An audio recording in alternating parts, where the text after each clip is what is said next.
Bismillahirrahmanirrahim. Assalamualaikum warahmatullahi wabarakatuh. Waalaikumsalam warahmatullahi wabarakatuh. Para pemirsa dan sahabat beriman dimanapun berada, alhamdulillah kita berjumpa lagi di Ustadz Danu Official Channel. Semoga kita selalu dalam lindungan Allah Subhanahu wa Ta'ala. Di video kali ini kita akan ngaji lagi bersama guru kita, Pak Ustadz Danu. Assalamualaikum Pak Ustadz. Waalaikumsalam warahmatullahi wabarakatuh. Amin. Alhamdulillah. Assalamualaikum. Waalaikumsalam Pak Tung. Alhamdulillah.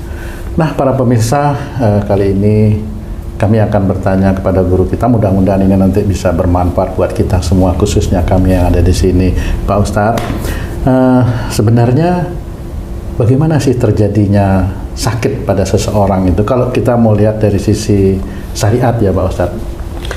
Ya, bismillahirrahmanirrahim. Assalamualaikum warahmatullahi wabarakatuh. Waalaikumsalam warahmatullahi wabarakatuh. Amin ya rabbal alamin. Ya, alhamdulillah. Proses terjadinya sakit itu tidak serta-merta Allah itu menghukum seseorang langsung dengan sakit. Enggak seperti itu. Itu sudah diceritakan di dalam Quran oleh Allah Ta'ala. Cuma memang harus kita belajar. Ya, banyak saudara-saudara kita itu sebenarnya tidak tahu bahwa itu sudah ditulis oleh Allah Ta'ala dalam Quran.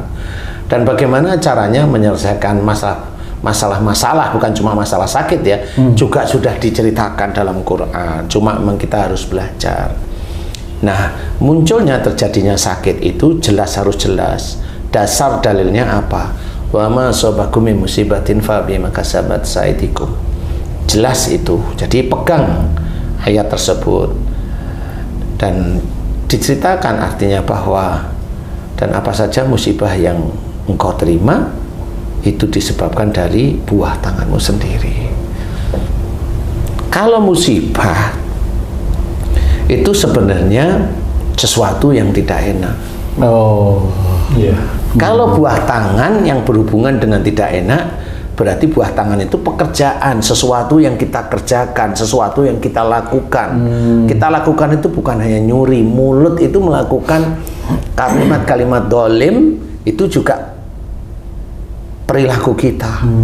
Otak kita suuzon kepada orang lain atau suuzon kepada diri sendiri, itu juga perilaku kita. Jadi yang harus kita ketahui bahwa ayat ini menceritakan musibah kemudian dengan perbuatan tangan kita.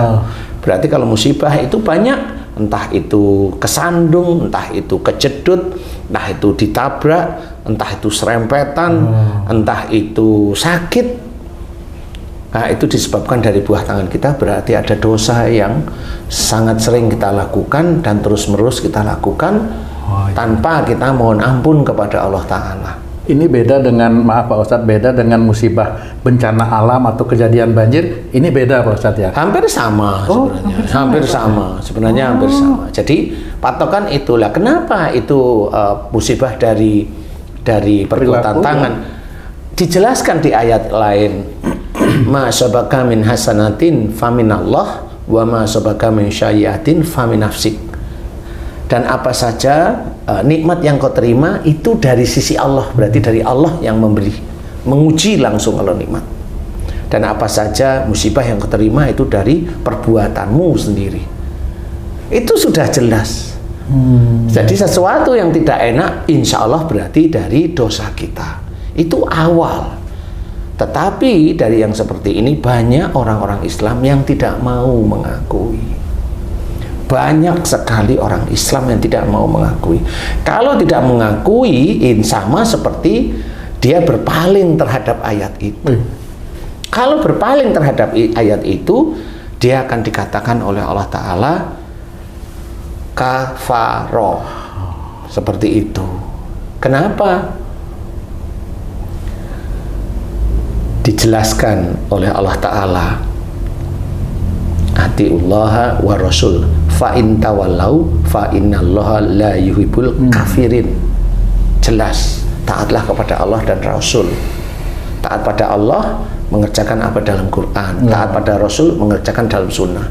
Fa in tawallau, jika engkau berpaling, berarti ayat ini untuk orang muslim. Orang Islam. Jika engkau berpaling dulunya lurus, ngaku iman, ngaku Islam, tapi dia berpaling, ayat-ayat Quran ada dia palingin, dia tidak mau terima. Fa innallaha la yuhibbul kafirin. Jadi maka sesungguhnya Allah tidak menyukai orang-orang yang kafaro seperti itu. Jadi harus hati-hati. Jadi kita harus benar-benar mau menerima isi Quran totalitas. Yang menjadikan kita tidak cocok dengan ayat tersebut itu hanya nafsu dari setan sebenarnya. Merasa tidak cocok. Terima saja, itu dari Allah. Itu adalah penjabaran dari iman. Menerima Quran bukan Quran ini kita terima, ya semua ayat-ayatnya kita terima. Bukan Qurannya yang kita terima, ayatnya enggak, bukan seperti itu. Nah, inilah yang lalai bagi orang-orang Islam, itu banyak yang lalai di titik ini. Makanya harus hati-hati, belajar benar-benar. Nah, sakit inilah yang diberikan oleh Allah Ta'ala karena perbuatan dosa. Contoh, saya kasih contoh. Umpamanya orang itu kan banyak nih di YouTube, di medsos, ngomong melalui tangan, memaki-maki itu. Itu kan sebenarnya analogi memaki dia itu dengan mulutnya.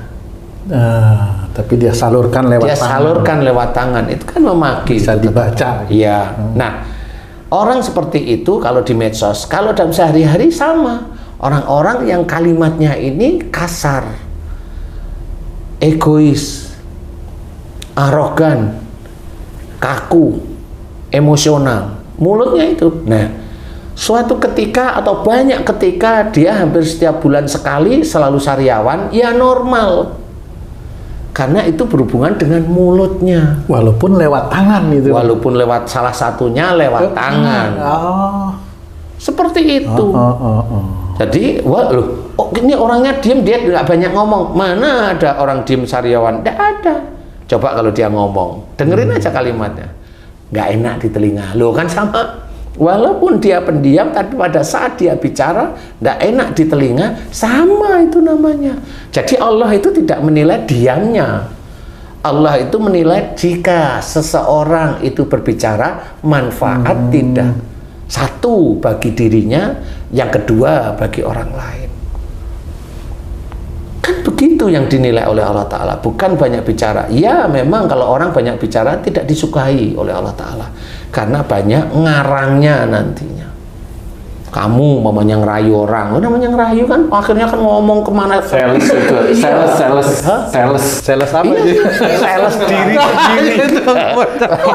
langsung kejawab. Jangan dipanasin saya Ci. Saya langsung menjawab. Loh, sales apa Ci? Sales diri sendiri. Maksudnya pamer dirinya sendiri. Nah, ini seperti itu. Jadi seseorang itu nggak paham yang dia lakukan.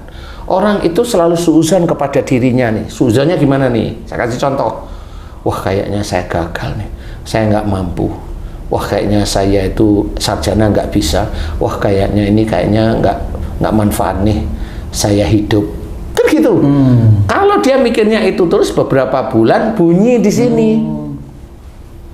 Kamu nggak akan berhasil hidup. Sudah mati aja. Bunyinya begitu di sini. Dari mana itu? Sebagian orang bilang itu jin, boleh. Kalau saya mah boleh kan, tapi dari mana kamu bisa tahu itu jin? Karena ada yang ngomong di sini, oke. Cara menganalisanya gimana? Nggak bisa, karena dia yang ngarang-ngarang. Nah, kalau di sini diceritakan itu karena suuzon terhadap dirinya sendiri. Kalau umpamanya dia, waduh, saya sebagai istri, saya tidak manfaat, tidak berharga di hadapan suami. Wah, berarti saya gimana ya? Hidup juga kayaknya nggak ini, akhirnya bunuh diri aja, enak kok gitu. Akhirnya itu yang namanya skizofrenia atau dokter di Indonesia menamakan halusinasi. Itu tidak ada obatnya di dunia, hanya cuma obat penenang aja. Selama hidup dia harus minum obat itu. Nah itulah salah satu munculnya penyakit itu ya dari perilaku seseorang tersebut. Kalau seseorang umpamanya dia kalau dinasihatin orang tuanya, nak, mbok kamu itu begini nurut sama orang tua, jangan semaumu sendiri, balapan di sana, atau kamu kalau jengkel marah sama bapak atau sama ibu, pergi naik sepeda motor ngebut, Sampai ayam tetangga kemarin udah 3 kamu tabrak mati mamanya. Kan gitu nih. Tapi malah marah kan gitu.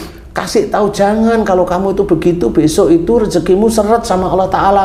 Wah, ngomong nggak karu-karuan, malah nantang. Nah, suatu ketika anaknya dinasihatin itu ditabrak sama kendaraan atau mobil, kakinya kiri patah, normal kalau saya bilang. Normalnya kenapa? Kaki itu dipergunakan untuk menyangga badan. Kaki itu untuk melakukan kehidupan, tetapi si anaknya dinasihatin selalu ngelawan tentang kehidupan, dinasihatin tentang kehidupan oleh orang tuanya selalu melawan. Ya akhirnya dia ditabrak, kakinya patah. Ya normal. Ya itu cara Allah. Nah, orang nggak pernah tahu. Orang taunya orangnya kayaknya diem. Taunya dia kayaknya diem di mata dia. Mata malaikat yang enggak, ini orang ngawur terus senantiasa. Jadi kalau Allah memberikan musibah kepada seseorang itu insya Allah sudah tepat, nggak akan salah. Cuma kalau kita melihat ya kasihan ya boleh. Kita istighfar agar kita tidak seperti itu, boleh. Seperti itu, didoakan agar dia dosanya diampuni, boleh seperti itu. Nah inilah perilaku-perilaku yang dilakukan itu seperti itu. Tapi kalau mamanya nyuri, nah kalau nyuri beda lagi nih. Kalau nyuri itu nanti yang apa namanya, yang diberikan ya hasilnya musibahnya belum tentu. Kalau nyuri itu musibahnya dalam bentuk perutnya melembung atau kemudian sakit-sakitan, ya bisa aja seperti itu. Tapi paling tidak nanti di akhiratnya itu akan diguyurkan besi panas di perut. Seperti itu. Di dunianya belum kelihatan ya? Di dunianya sampai sekarang belum kelihatan. Karena saya tanya momennya, Tung, direksimu ada yang perutnya gelembung? Belum ada. Mati aja dia. Kan gitu. Tapi kebanyakan sakitnya maaf ya yang kayak jantung, terus gula yang seperti itu. Oke, saya jawab sekarang. Iya. Jantung. Iya. Pada saat dia memerintahkan sebagai direktur, dia penuh dengan tekanan dan emosi. Rata-rata Makanya kena jantung. Terus apa lagi? Gula biasanya. Gula itu merasa masukannya dianggap itu yang paling benar. Iya juga. Nah, jadi kalau anak buahnya nggak nurut ya dia marah. Nah, itu gula. Itu nggak harus direktur, orang biasa aja bisa. Jadi kalau udah punya masukan itu udah, kamu tuh dikasih tahu ngeyel, padahal dia itu masukannya halah biasa saja. Tapi ya begitu, makanya gula itu tidak hanya dimiliki oleh direktur, tapi orang lain juga iya. Bisa jadi. Orang yang merasa masukannya, nasihatnya dianggap dia itu benar, siap-siap punya penyakit gula. Seperti itu. Pak Ustadz, kalau saya dengar dari tadi penjelasan Pak Ustadz itu kan ini berarti mulai pengungkapan satu rahasia Allah dari dosa seseorang melalui sakitnya, seperti itu, Pak Ustadz? Itu cara Allah aja apa namanya? Mengungkapkan gitu, Pak Ustadz? Bukan mengungkapkan, itu mengingatkan istilahnya kepada hamba-hambanya agar faham. Satu sisi hambanya kembali pada Allah dengan salah satunya wasari'u ila maghfiratin min rabbikum. Bersegeralah kamu ke dalam ampunan Allah. Nah, berarti tobat, mohon ampun. Watubu ilallahi jami'an ayyuhal mu'minun. Nah, jelas. Dan banyaklah kamu tobat kepada Allah Ta'ala, orang-orang yang beriman. Seperti itu. Caranya itu. Di titik mana? Kalau sariawan ya babnya yang ngomong. Kalau pusing di kepala, babnya yang suuzon, merasa benar, dan sebagainya. Kan seperti itu. Banyak sebenarnya. Kalau tangan di tempat kerjaan, mana tangan yang mana? Itu bisa kok satu persatu. Jadi punya analogi gitu, Pak Ustadz? Itu besok, itu nanti seseorang itu disiksa di neraka. Itu kan tubuhnya orang itu sebenarnya. Apa yang disiksa? Ya karena tubuhnya melakukan dosa. Tubuhnya orang itu melakukan dosa, makanya disiksa. Tapi kalau orang Islam tidak mau tobat tentang apa yang dikerjakan, dia merasa tidak pernah punya dosa, selesai dia mati di dunia, di akhirat baru sadar kalau dosanya menumpuk. Karena dia nggak sadar bahwa dulu rasanya Dia nggak punya dosa. Kalau dinasihatin, kok saya sakit begini, kenapa ya? Dia tanya, oh itu kesalahanmu. Walah, apa-apa kok dosa. Loh, memang benar. Nah, kalau dia nggak percaya kan berarti dia itu kan apa namanya, istilahnya itu berpaling dia dari ayat-ayat Allah. Walaupun dia seorang Islam. Tapi apakah ada seseorang yang terkena sakit bukan terkena musibah bukan karena buah tangannya, Pak Ustaz? Kalau kamu bilang musibah ya pasti buah tangannya. Pasti buah tangan. Ya, kasih contoh apa coba? Ini hanya pertanyaan. Nggak apa-apa, umpamanya ya. Kamu besok umpamanya pulang, kemudian kamu dimarahin istri, kan gitu. Nah, itu buah tangan saya tuh. Yang mana buah tangan? Yang dulu. Oh, yang dulu, tahu kan berarti ya? Iya. Tapi kan ada orang yang begini. Orang pulang, umpamanya kamu kamu pulang dimarahi istri. Oh, saya kan nggak punya dosa, kan ada orang yang begitu. Saya kadang-kadang gitu. Terlalu suntuk sudah itu. Kok nggak habis-habisnya dimarahin? Ustaz, setiap manusia itu kan berdosa, Ustaz. Dari bangun tidur sampai mau tidur pasti itu ada dosa, Ustaz. Nah, setiap kali dia selesai sholat dia berdoa dan bertobat tentang dosa-dosa yang sebelum misal sholat zuhur, dari subuh sampai sholat zuhur banyak dosa dia mohon ampun. Kemudian asar pun demikian sampai isya. Nah, sampai besok-besoknya. Sampai besok. Ini contoh seharian. Contoh, oke. Melakukan dosa, bertobat. Melakukan dosa lagi, bertobat. Padahal dosa yang sama, apakah itu tetap diterima tobatnya, Ustaz? Jadi gini, sebenarnya Haji C tadi sudah pinter menurut saya. Jadi sebenarnya itu berarti nggak pinter. Bukan, memang sebenarnya pinter nih. Gitu. Jadi sudah tahu kalau sejak bangun tidur itu ada kesalahan yang dilakukan. Kemudian mohon ampun, tobat, mohon ampun, sampai itu berlaku. Nah, kalau itu dilakukan kesalahan berkali-kali, kan harus dipikirin kenapa saya melakukan kesalahan ini lagi. Nah, itulah yang harus dicari caranya. Jangan sampai dua kali. Jangan sampai kedua kali. Masalahnya gini, Ustaz, kita udah marah sama istri nih, ya kan? Kita bertobat ya, minta maaf. Berikutnya masih tetap aja marah lagi. Padahal udah niat nggak mau, Ustaz, tapi istilahnya godaannya berat untuk diatasi gitu. Jadi gini, kalau memang marahnya kepada istri, itu kan persoalannya bukan di Haji C-nya, tapi istrinya gedek. Kan gitu. Nah, diatur istri agar tidak gedek lagi gitu loh. Mau ngasih uang nggak ada uang, Ustaz. Kan biasanya gedek kalau uang beres. Kalau nggak bawa ke toko emas. Bawa aja jalan, terus biar ngeces gitu ya. Tapi intinya tetap dilatih agar istri itu tidak menjadikan kita itu emosi. Dilatih. Dan itulah yang namanya memberikan masukan, memberikan nasihat, mengarahkan. Itu tugasnya pemimpin. Tapi kalau kita yang melakukan lagi nggak ada apa-apa, marah lah, ini kita. Tapi kalau itu tadi HJC itu bilang istri itu melakukan kesalahan sehingga kita emosi, lah kan istrinya yang salah. Menurut HJC loh ya, salah menurut syariat mamanya. Ya istrinya yang harus dibentuk. Harus dibentuk, gimana nggak salah. Walaupun cara membentuknya istrinya itu sampai nangis kekejar, biarin aja. Karena yang dia lakukan adalah salah. Tanyain, kalau kamu mau masuk surga apa mau masuk neraka, tanyain. Mau masuk surga, ya ini ikutin yang ini.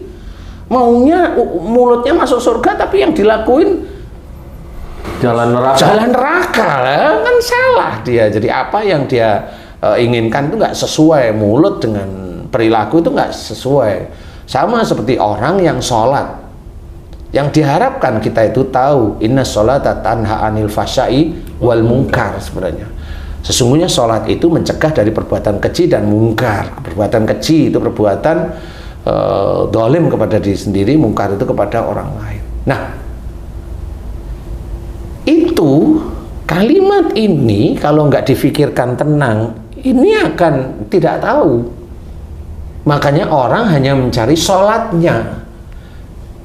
Dia berharap kalau dia sholatnya itu menurut dia baik, kan menurut dia tetepan. Itu dianggap perbuatan yang lainnya itu beres. Padahal enggak, dia sholatnya menurut dia baik, tapi perbuatan lainnya juga tidak beres.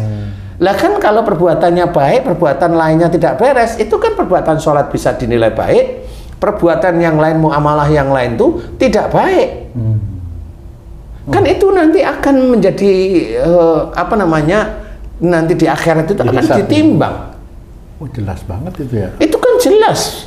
Jadi jangan punya pikiran langsung hilang. Harus punya rasa takut. Perbuatan baik, ibadah baik kita itu apakah mencukupi menghilangkan perbuatan buruk kita? Sholat itu paling mentok 5 menit, 10 menit dengan doanya. Kalau enggak menghayal lah gitu. Kadang-kadang kan suka mikir. Suka mikir-mikir. Lah orang berbuat jelek itu banyak, lebih panjang banyaknya. Kan gitu.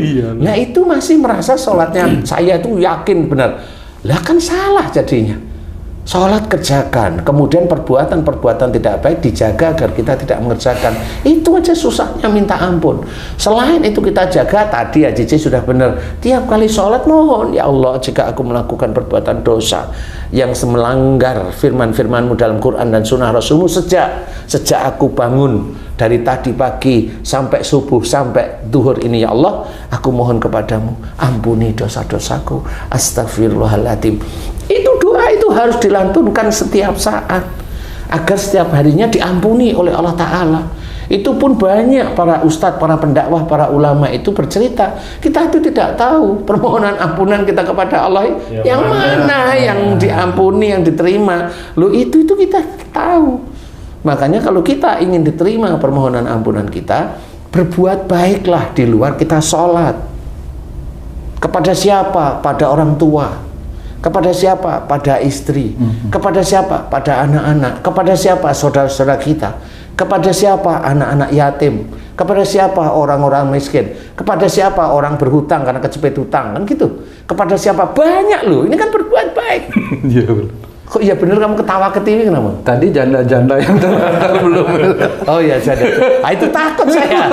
Saya takut karena saya bilang mamanya kepada siapa? Kepada janda-janda. Seneng kamu nanti. Loh kan saya nggak salah kan gitu. Awalnya pada anak yatim dulu.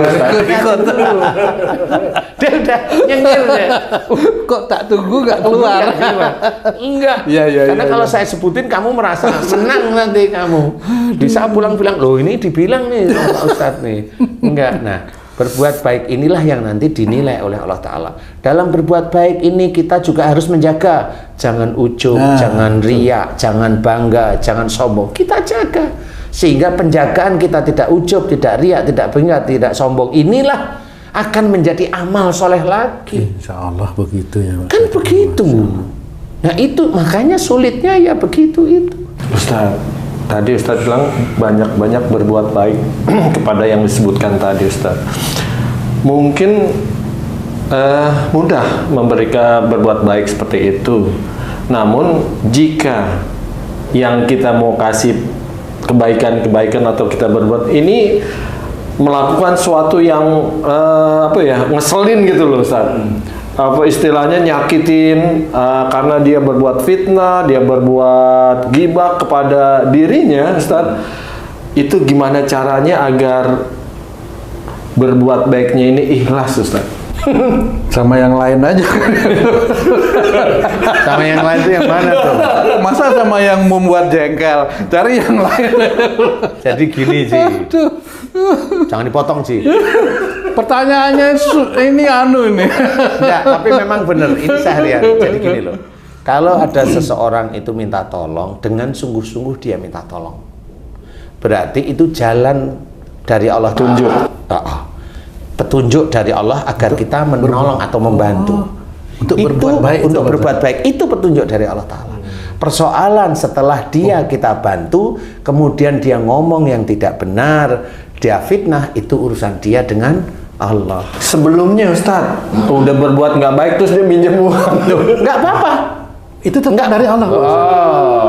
Lawang namanya Rasulullah Muhammad SAW itu dengan orang-orang Yahudi yang buta itu sampai didulang, disuapin. Padahal Rasul itu dimaki-maki, disalah-salahkan, dibodoh-bodohkan. Tapi Rasulullah juga santai. Gimana aja Pak? Ayo mau milih yang mana? Contohnya susah Ustaz. Loh, contoh yang susah itulah yang benar-benar mudah-mudahan lurus masuk neraka, masuk surganya.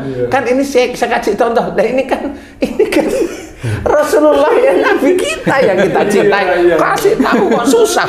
Loh memang yang susah itulah yang masuk surganya cepat. Jadi kalau tahu dia ngeselin, diem. Dia kok pinjem, ya sudah pinjemin. Bismillah. Minjemin aja. Bismillah. Kasih. Nah, kalau dia tiba-tiba baik omong, ya kalau memangnya dia baikin kita, dia di luar baikin, nggak usah GR. Memang dia hobinya mulutnya begitu. Jadi nggak usah GR seperti itu. Itu ujian dari Allah Ta'ala untuk kita. Bahwa kalau kita dibangga-banggain orang lain, bangga atau tidak. Kalau kita ditinggi-tinggikan, jawab walillah ilham. Itu jawabannya yang benar. Nah, banyak orang Islam yang nggak ngerti.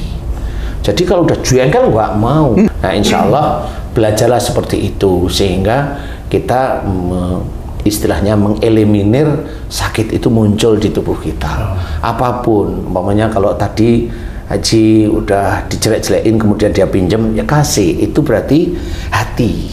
Ini yang berhubungan dengan hati, berhubungan dengan benci, berhubungan dengan dendam, berhubungan dengan marah ini. Kalau Haji itu mau memberikan, hancur. Jin yang ada di hati kita itu akan keluar dia otomatis. Padahal ada kesempatan untuk membalas. Iya, tapi nggak usah. Istilahnya ada kesempatan untuk membalas, tapi dikerjakan kebaikan. Iya, istilahnya seperti itu. Jadi istilahnya kita itu dianjurkan oleh Allah Ta'ala sama Rasulullah itu balaslah dengan yang baik istilahnya. Jadi tidak perlu dengan dendam, biasa saja. Kalau uangnya nggak kembali, ikhlaskan, karena memang Allah itu sudah memberikan pengetahuan kepada kita dalam surat Al-Baqarah bahwa kalau seseorang itu tidak mampu membayar hutangnya, ikhlaskan, karena itu hutang itu akan menjadi sedekah kita, tabungan di akhirat. Itulah jual beli dengan Allah itu. Jual beli dengan Allah itu. Jadi kita ikhlaskan. Kalau dia nggak bisa membayar, ikhlaskan. Kalau kita ditipu, tersenyumlah, ikhlaskan. Kalau ikhlaskan bukan dia yang terlepas, bukan. Kitanya aman di hadapan Allah, dia tetap menipu. Dia punya desain catatan dosa sendiri di hadapan Allah Ta'ala, seperti itu. Nah, mudah-mudahan kalau paham bagaimana caranya menyelesaikan sakit, yaitu dengan tobat, mohon ampun. Kalau tadi di mulut, ya mohon ampun tentang cara berbicara, tekanan, kalimat yang salah, yang dosa. Kalau di kepala, suuzon, merasa benar, melamun dan sebagainya. Kalau deg-deg, yang cemas, yang khawatir, yang takut, yang tinggi, mohonkan ampunan kepada Allah Ta'ala. Itu caranya mohon ampun terus. Insya Allah nanti kan Allah mengendorkan. Mudah-mudahan diberi kesembuhan. Insya Allah. Wallahu a'lam. Alhamdulillah. Terima kasih banyak penjelasannya Pak Ustadz. Para pemirsa dan sahabat beriman dimanapun berada, demikian tadi penjelasan yang telah disampaikan oleh guru kita Pak Ustadz Danu, bagaimana analisa-analisa yang bisa menyebabkan sakit. Mudah-mudahan ini bisa bermanfaat buat kita semua untuk meningkatkan keimanan dan ketakwaan kita kepada Allah Subhanahu wa Ta'ala. Saya Tung pamit diri, sampai jumpa di video kami yang lain. Wassalamualaikum warahmatullahi wabarakatuh. Waalaikumsalam warahmatullahi wabarakatuh. Alhamdulillah.